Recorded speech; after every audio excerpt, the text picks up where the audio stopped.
Good-looking people here.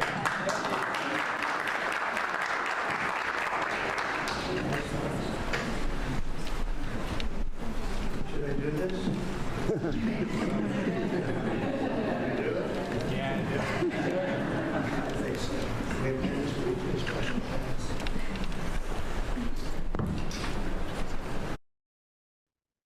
Hey, everybody. So today, President Trump issued an executive order to officially close the U.S. Department of Education. As I said last week, the Department of Education is responsible for overseeing 5 major education laws and more than $200 billion in funding for students in elementary school through college. The president's goal is to eliminate the department completely while he's in office. My name is Monica Maybank, and this is the Holy Politician Podcast. On this podcast, we discuss politics, policy, and culture through the lens of truth and holiness. If you haven't subscribed, I'd encourage you to do that now. Click on that button and also share this podcast with 3 of your closest friends.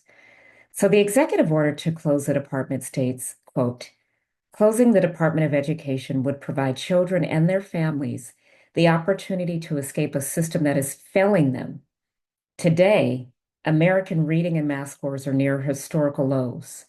This year's National Assessment of Educational Progress showed that 70% of 8th graders were below proficient in reading, and 72% were below proficient in math. The federal education bureaucracy is not working, end quote. Ladies and gentlemen, the system is broken. Lots of systems in this nation are broken. So it's interesting, though, that this is the first system to target, but it's the smallest agency, so maybe that makes it the easiest target. So the president's remarks today before he signed the executive order in front of a group of children sitting in desks, which looked very interesting.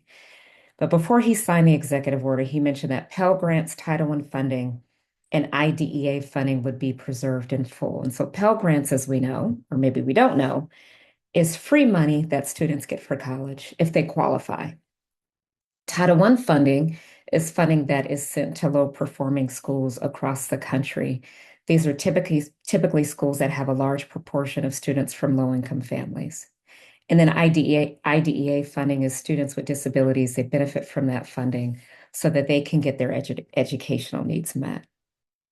So he said that those projects in particular would be funded in full, but there's a whole boatload of funding beyond that the department manages and oversees, to include funding for career and technical education, student loans, if you're in college, adult education, and much more. So states are going to have to pick up the slack financially. The question is, are they prepared to pick up the slack? This is what the former Secretary of Education under President Obama had to say about these cuts. Yamiche was reporting that, according to the at least Trump administration, Title I, students with disabilities, student loans would not be affected under any changes underway. If these are some of the programs that are going to remain, what are your concerns? Well, look, I think that's false. That's a false claim. Why? Because the people who do that work are already being laid off. One of the core functions of the department is civil rights enforcement. When folks have a child with a disability who isn't getting their services, the department is the place you go to file a complaint. They got more than 20,000 complaints last year, but the layoffs targeted those very offices. Who's going to respond to those complaints? So when they say they won't touch those programs, I think that's actually being quite disingenuous. And he's really not far from the mark. And so even though these cuts are happening and they're going to be real, it's going to have implications beyond just reducing the size of the staff and getting rid of regulations. It's going to have implications far beyond that. And so the reality is that Congress, who created the Department of Education in 1975, they're going to be the ones that fully close the Department of Education. The president can kind of use his bully pulpit to get the process started, but at the end of the day, Congress is going to have to make this decision. And the president's existing cuts in eliminating staff and some of the other things that he has really deprioritized is already being felt at the state and federal level. And so even if the department doesn't fully close right away, we can feel it. Lots of states and programs are feeling it right now. And an interesting thing, the department has shifted its focus from focusing on traditional civil rights that typically are looking at the issues of discrimination against people based on underrepresented racial and ethnic groups. The department is now focusing on penalizing institutions for prioritizing things like racial diversity and in racial admissions. And so it's clear that the president and his team have a new focus. And to them, it's prioritizing merit. And again, I'm not sure what merit means because that word is very amorphous and it's subjective to who's defining merit. How do you decide what's good and what's bad? And what constitutes the right or appropriate education standard? I think there is a standard that many of us can agree to. However, when it comes to who should have access to certain opportunities, whether it's college scholarships or things like that that gain you and grant you admission, merit is often based on tests that historically have been seen as biased against certain groups of students. So, what are my thoughts about all of this? Well, a couple of things. One, I know it's going to be an excruciating process to fizzle out the Department of Education. It's already been excruciating in many respects, people that have lost their jobs. States like Montana, Arizona, Oklahoma, Mississippi, and Tennessee that rely a significant of their education budget, at least anywhere from 15 to 20%, comes from the federal government, right? So these states, which are predominantly red states, if you think about it, are going to have to be more creative with their funding. And then states like Mississippi are already struggling with, to a significant degree, with educating their students. Students in the state of Mississippi have some of the lowest educational outcomes in the country. And many of those students happen to be Black or they're from rural, poor communities in the state.